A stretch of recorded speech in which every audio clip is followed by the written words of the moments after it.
Bonjour à tous, ici Pauline Roche.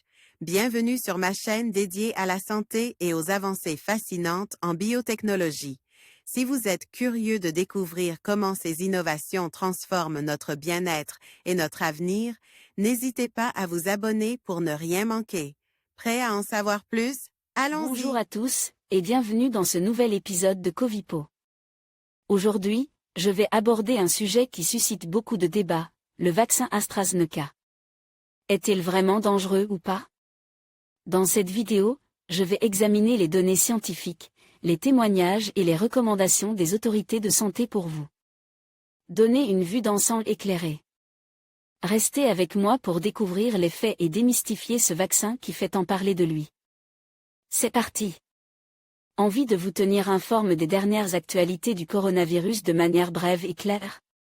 Abonnez-vous à Fil de Science et découvrez Covipo, notre nouvelle pastille dédiée à l'actualité de la Covid-19, sa progression, le développement des traitements, et les dernières mesures mises en place pour lutter contre la pandémie.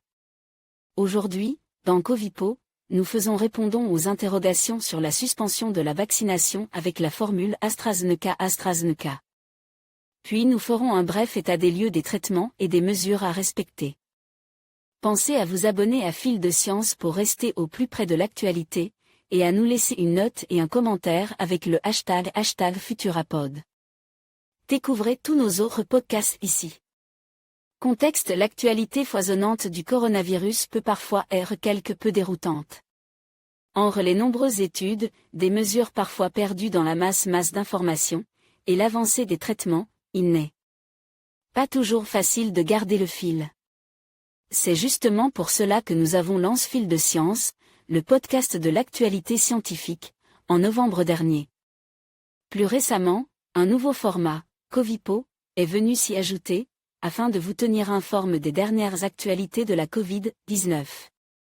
Rédigé et présenté par notre journaliste santé Julie Kern, diplômée d'un master en infectiologie, cette pastille audio se veut accessible au plus grand nombre. Elle vous propose donc un focus sur une actualité majeure, puis un tour d'horizon des dernières mesures, découvertes et solutions face à la pandémie. L'objectif est de vous fournir des éléments de réponse clairs et concis afin de vous aider à mieux comprendre et suivre l'évolution de la maladie en France et dans le monde. Le hashtag coronavirus reste disponible à tout moment sur Futura pour apprendre plus, en profondeur. Transcription du podcast. Bonjour à tous, et bienvenue dans ce 3e épisode du Covipo. Je suis Julie, diplômée d'un master d'infectiologie et rédactrice scientifique à Futura. Dans cette parenthèse audio, nous allons ensemble faire le tour de l'actualité sur coronavirus, de façon posée et simple. Nous décrypterons ensemble un événement marquant de la pandémie de Covid-19 avant de faire le tour rapide des nouvelles connaissances scientifiques sur le sujet. N'oubliez pas de vous abonner au podcast produit par Futura pour être au plus près de l'actualité scientifique et si vous le cœur vous en dit, laissez-nous une note et un commentaire sur vos plateformes d'écoute préférées.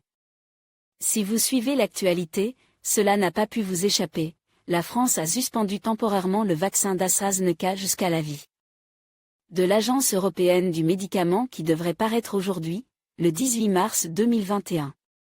Au moment où j'enregistre ce podcast, il n'a pas encore été publié.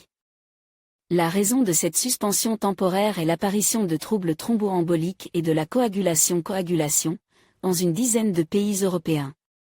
Le lot ABV 5300 du vaccin d'AstraZeneca est au cœur des inquiétudes.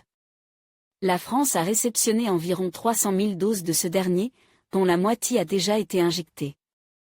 Pour le moment, rien ne permet de relier ces événements à la vaccination.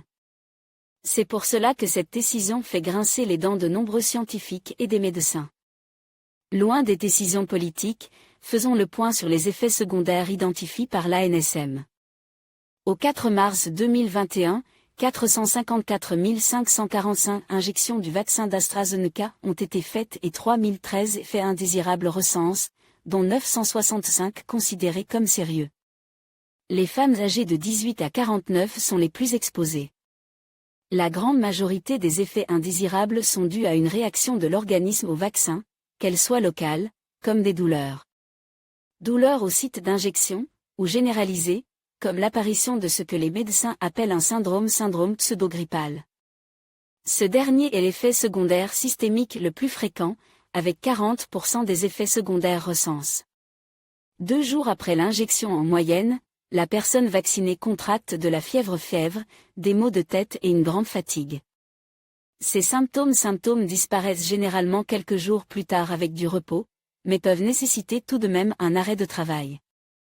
La plupart des effets secondaires graves recensés sont les conséquences de ce syndrome pseudogrippal, qui peut provoquer tachycardie.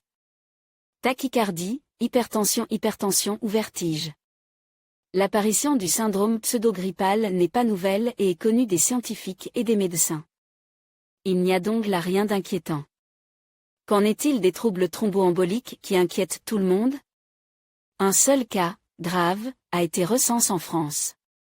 Il s'agit de l'apparition de thromboses multiples, cérébrales, portales et pulmonaires, chez une personne souffrant de coagulation intravasculaire disséminée. Elle avait reçu une dose du fameux lot ABV 5300.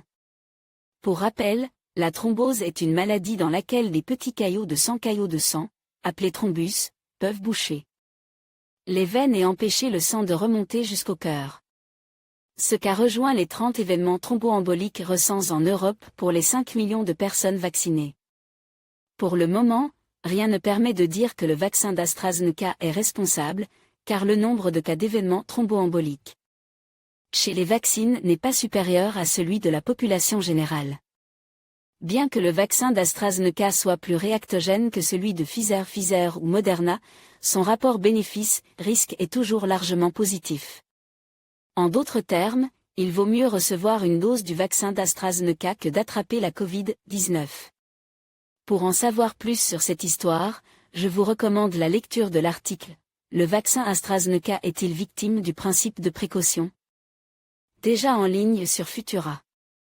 Ailleurs dans l'actualité autour du coronavirus. Un rapport de taille de l'institution gouvernementale américaine en charge de la santé, le NIH, indique que 10% des patients atteints de la Covid-19 ont encore des symptômes plus de 3 mois après la maladie. Les symptômes de ces cas de Covid long sont très variés, mais affectent la vie quotidienne des concernés.